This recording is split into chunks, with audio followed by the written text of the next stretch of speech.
কেচির বাড়ি দেও খালি খ্যাচ খ্যাচ খ্যাচ, লোকাল সেলুন ঘুরা দেখি সব জায়গাতে প্যাচ। আবার শ্বাস কইলাম কেমনে দিমু সেটিং, বব বাটি মোরক আছে আরো আছে কাটিং। মন দেন ডান মোরা দেও উড়াই দিয়া পিস্তা দিবেন নামায়া, বাম চিপের ওই কানের নিচে স্টাইল হইব ধুমায়া। চাঁদবো না তো কি করবো কি কাটলেন মিয়া, হালকা একটা কুমির মাথায় দেহি বাড়িত গিয়া।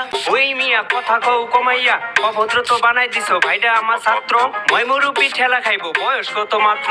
ওরে থাকবে থাকবে বাদ দেন, মাথাটা একটু কাইর কইলা আধা ঘন্টার কথা দিলে 1 ঘন্টা খাইয়া, ইস নলিমলি ব্যথা কি ভুলটা করলাম আয়া।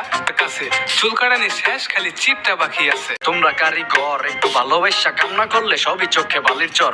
গতবার এক সেলুনে চুল কাটাইতে গেছি, না ডান্দা মারে বামদা মারে কান্দা মারে গেছি। হ্যাঁ যতই ডরাই সরাই লড়াই না কে মাথা, মাঝে মধ্যে দাঁড় দেখায় দেয় এক জায়গাটা কাটাও মারে কইতে কইতে দিছ না ভাই হয় না তো ভাই কিছু। আবার শাকদা ডাকো মাছ কাটো উপরে বইয়া গাছ রাখো, 4 আঙ্গুলে শুকলি ক লুঙ্গি খুললা নাচ ধরো।